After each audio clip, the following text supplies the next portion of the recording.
Bem-vindos, então, à nossa sexta aula. Essa aula terá três partes, né? A primeira dedicada à compatibilidade, a segunda à consequência e a terceira à equivalência proposicional. O que nós vimos até agora? Até agora nós vimos como usar as tabelas de verdade para identificar propriedades de sentenças. Qual propriedade? A propriedade de ser uma tautologia ou ser uma contradição ou não ser nenhuma das duas coisas. E propriedades de conjuntos de fórmulas, né? Nós vimos como pela tabela nós podemos saber se um conjunto é ou não consistente.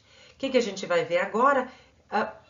Relações entre fórmulas, certas relações de fórmulas com conjunto de fórmulas e relações entre duas fórmulas.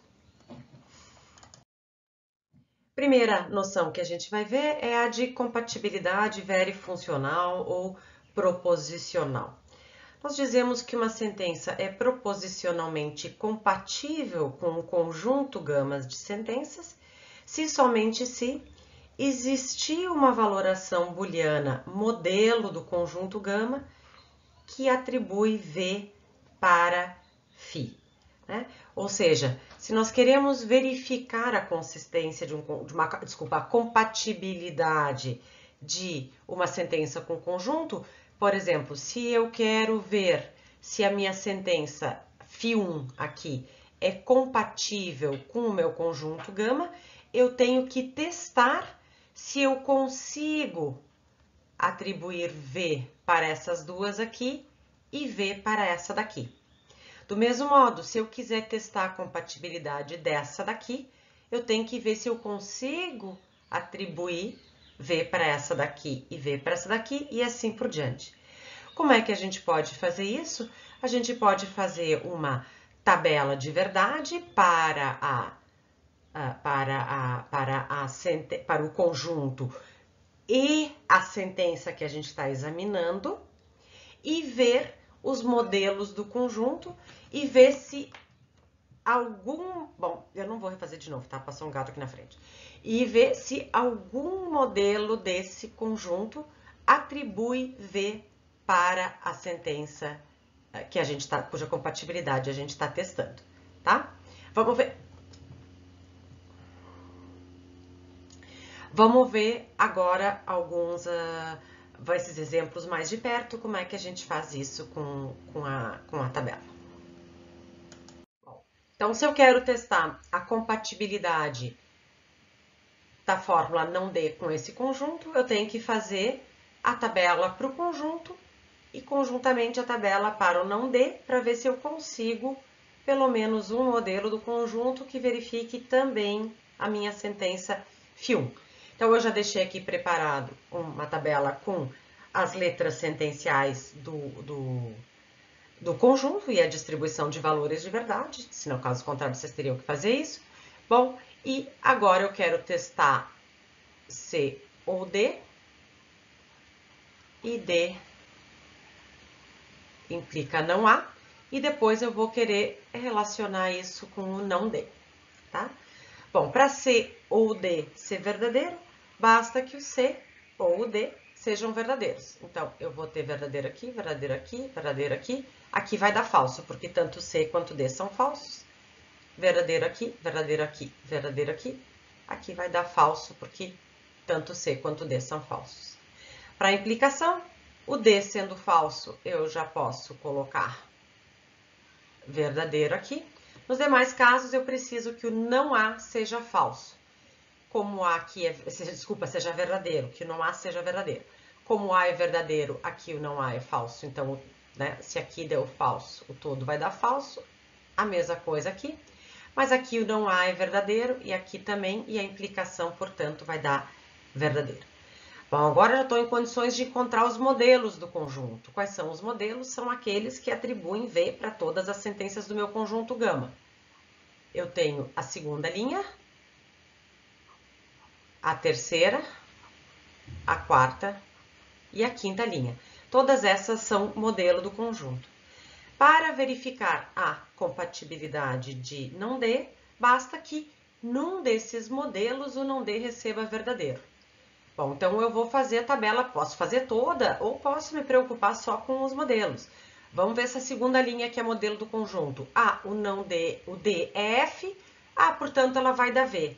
Bom, agora tudo bem, eu encontrei um modelo do conjunto que atribui V para a sentença φ. Portanto, essa sentença é compatível com o conjunto.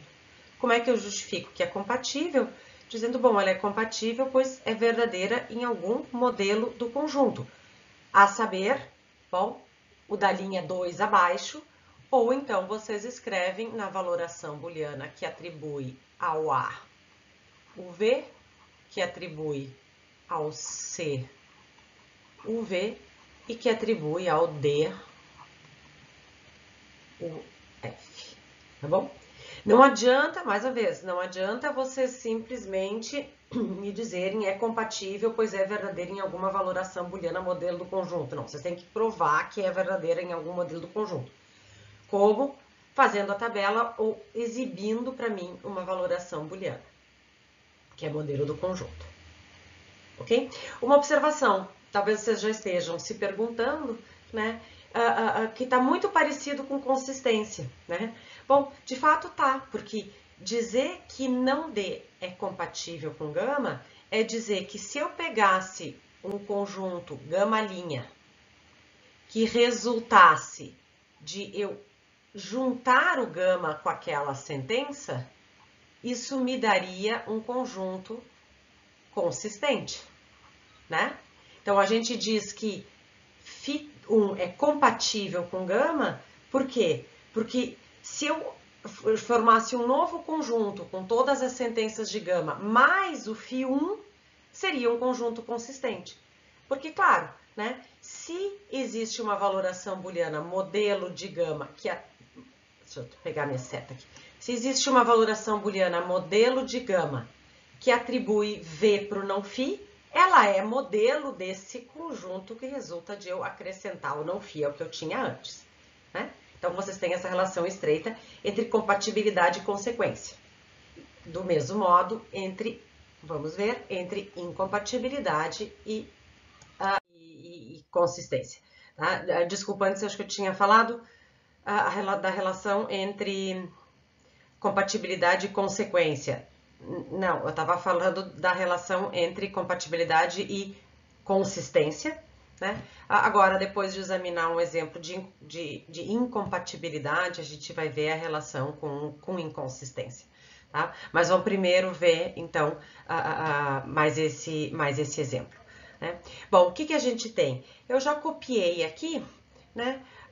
Nós estamos tratando do mesmo conjunto que nós tínhamos antes, né? Então, já que a gente já tinha feito a tabela e encontrado os modelos desse conjunto, eu estou aproveitando aquela tabela anterior, né?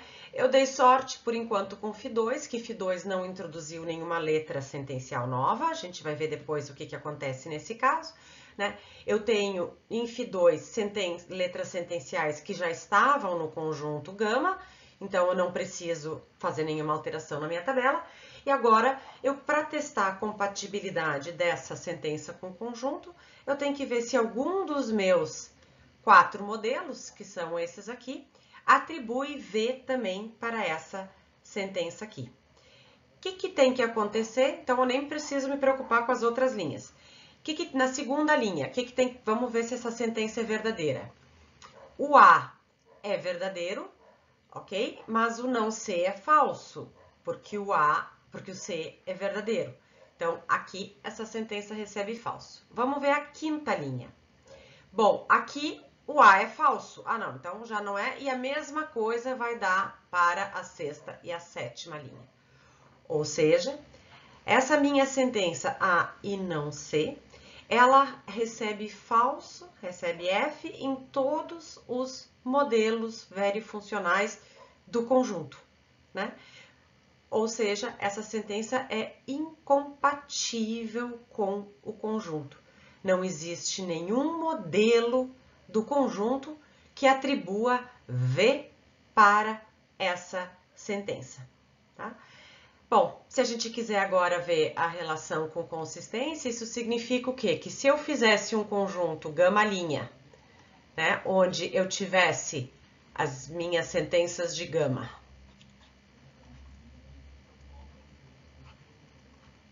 e além disso tivesse A e não C, esse conjunto seria inconsistente, por quê? Porque essa daqui é incompatível com esse conjunto aqui. Ok? Por fim, vamos ver um exemplo que vai ser mais trabalhoso, tá? Que é esse daqui. Por que ele vai ser um pouco mais trabalhoso? Né? Porque agora nós temos uma sentença Φ3 que tem uma letra sentencial nova, né? Que não apareceu antes. Isso significa que a minha tabela não vai mais ser adequada sem mais, a tabela que eu tinha antes não vai servir. Então eu vou ensinar como é que, se vocês quiserem, né, se aparecer um exercício desse tipo, como é que a gente pode ainda assim usar a tabela, né? E vocês poderiam começar do zero, se vocês quisessem, começariam uma tabela do zero com o A, C, o D e o E no cabeçalho. E vocês terão sempre, né? Como nós temos, né, dois valores. Como nós temos dois valores de verdade, né, aqui nós temos quatro letras sentenciais, nós teremos uma tabela com 16 linhas. Então, vocês já poderiam fazer essa tabela direto com cabeçalho com 4 letras sentenciais. Uma outra alternativa é fazer o seguinte, vocês, claro, vão ter que recopiar, copiar a tabela que vocês já tinham antes, né, deixando um espacinho para duplicar linhas, tá? Por quê? Porque o que vai acontecer, né? Quando vocês tiverem que considerar mais a letra sentencial E, né? O que vai acontecer? Para cada tabela, para cada linha que vocês tinham antes, para uma valoração booleana que atribui V, deixa eu passar para a luzinha. Se eu considerar uma valoração booleana que atribui V para o A, V para o C e V para o D, ela pode, para o E, atribuir V ou F. Então, para considerar o E, o que vocês vão ter que ter? Vocês vão ter que ter mais uma linha aqui, que é igualzinha a essa daqui. Uma atribui V para o E, a outra atribui F para o E. Só que como o E não aparece aqui, nem nessa, nem nessa, aqui eu vou poder repetir o valor de verdade, porque o E não aparece. Então, como essas duas linhas aqui concordam no A, no C e no D, elas vão concordar nessas duas fórmulas. Então, vocês não vão precisar calcular de novo, vocês podem repetir isso daqui. E a mesma coisa para as demais linhas. Aqui ela fica igual, o que vai variar é o E. Mas como o E não aparece aqui, aqui vocês vão poder repetir. E assim por diante, tá? Então, vocês teriam o seguinte, vamos passar para o próximo. Então, aqui eu tenho um slide onde eu já fiz toda aquela duplicação de linhas com a distinção do E, como explicado. O que acontece? Antes eu tinha 8 linhas, eu tinha como modelos do conjunto gama a linha 2, a linha 5, a 6 e a 7. Bom, a linha 2, nessa minha nova tabela com duplicação de linhas, vai virar a linha 3 e a linha 4. Né? A linha 5 vai virar a linha 9 e a linha 10, que é modelo de gama. E a mesma coisa para as outras duas. Então, eu vou ter esses 8 modelos aqui. Opa, aqui não é modelo, aqui fiz um a mais. Tá? Eu vou ter esses 8 modelos. Agora, eu tenho que testar nesses modelos o que acontece com a sentença A ou E. Se eu pegar, por exemplo, esse modelo aqui, o A é falso e o E é falso. Não, então essa aqui não verifica A ou E. Mas se eu pegar essa daqui, bom, o que acontece? O A é F, mas o E é verdadeiro, então aqui vai dar verdadeiro. Bom, Então, encontrei pelo menos um modelo, né? Tem outros, se vocês fizerem, vocês vão ver. Aqui vai dar falso porque o A é falso e o E é falso. Aqui vai dar verdadeiro, de novo, porque o E é verdadeiro. Aqui vai dar falso porque ambos são falsos. Mas aqui vai dar verdadeiro. Aqui o A é verdadeiro, vai dar verdadeiro, tá? Então, eu vejo que existem várias valorações booleanas que também atribuem V para a sentença que eu estou testando. Mas o que acontece? Existe pelo menos uma valoração booleana, modelo do conjunto, que também verifica a sentença. Portanto, ela é compatível. Tá? É claro que é chato de fazer tabela assim, e essa é uma das vantagens do método de resolução alternativo, que não é por tabela, só que ele é menos seguro que o de tabela. Então, vamos passar para ele, mas quem quiser, continua como sempre, fazendo só via tabelas. Bom, o nosso procedimento alternativo, né, vai consistir em seguir o mesmo espírito dos anteriores, dos casos anteriores de tautologia, contradição e consistência. Né? A sentença φ1, por exemplo, ela é compatível com a sentença γ se existe uma valoração booleana modelo do conjunto que verifica. Então, a gente tenta buscar uma especificação de atribuição de valor de verdade para as letras sentenciais que atribua V para o conjunto e a sentença. Se a gente conseguir, eu encontrei uma valoração booleana que prova a compatibilidade.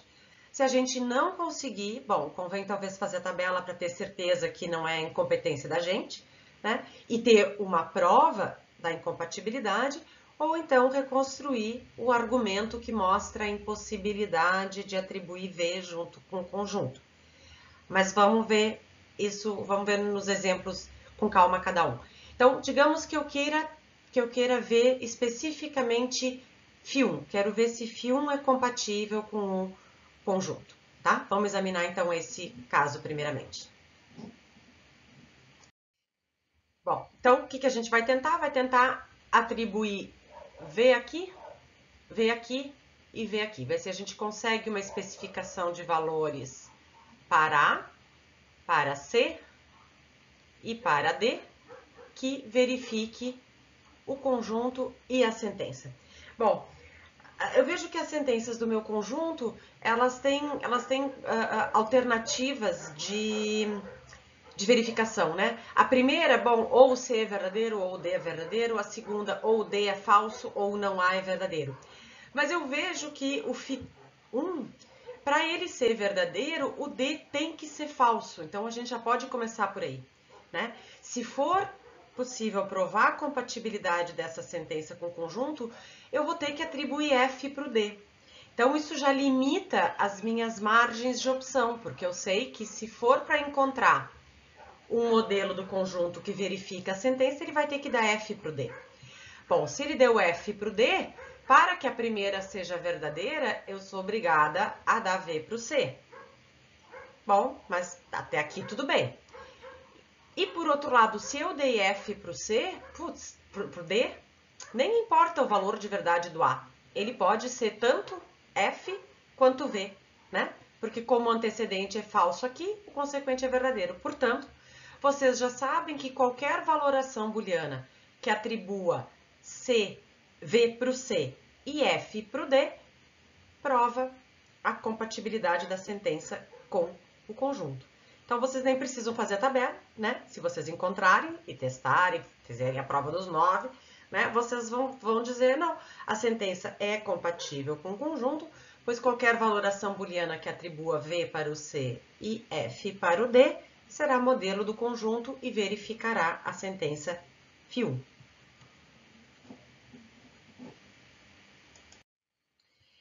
Vamos considerar agora a minha sentença φ2. Vamos fazer de conta que a gente não fez a tabela, não viu que é incompatível e está testando pela primeira vez. Vamos tentar novamente fazer esse procedimento de verdadeiro aqui e verdadeiro aqui, tá? Se eu conseguir, eu terei provado a compatibilidade da sentença com o conjunto, porque eu terei encontrado um modelo do conjunto que verifica a sentença. Bom, mais uma vez, o que acontece?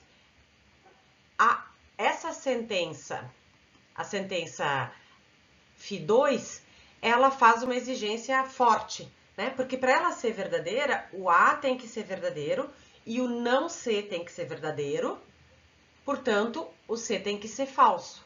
Então, mais uma vez, se for para encontrar um modelo desse conjunto, ele vai ter que atribuir verdadeiro para o A e vai ter que atribuir falso para o C.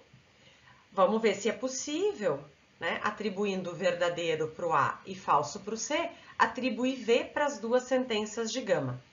Bom, se o C recebe falso, bom, para que C ou D seja verdadeira, eu seria obrigada a dar verdadeiro para o D.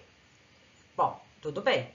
Teria verificado a primeira sentença do conjunto gama.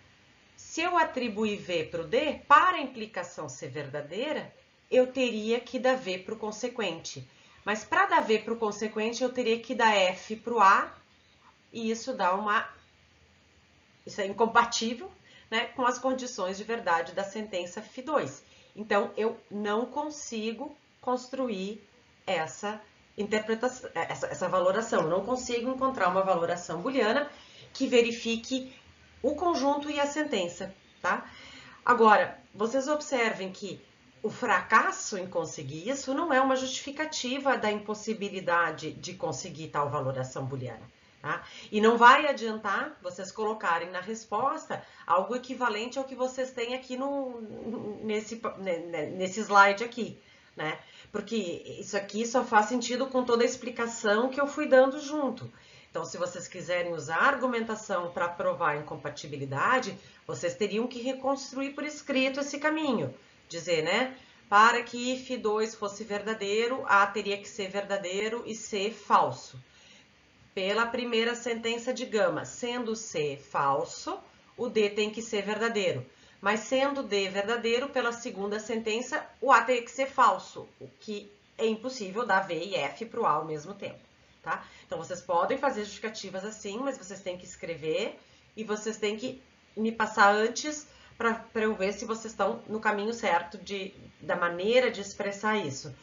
A outra alternativa é faz a tabela, né, e prova que para toda valoração booleana modelo do conjunto, a sentença Φ2 recebe falso. O nosso terceiro exemplo é que vai ser interessante porque aqui vocês vão ver a diferença que vai fazer em relação ao nosso procedimento anterior de ter que duplicar a tabela, fazer aquela tabela de 16 linhas, né? O que a gente pode tentar fazer aqui? Bom, vamos tentar atribuir V aqui e V aqui, tá?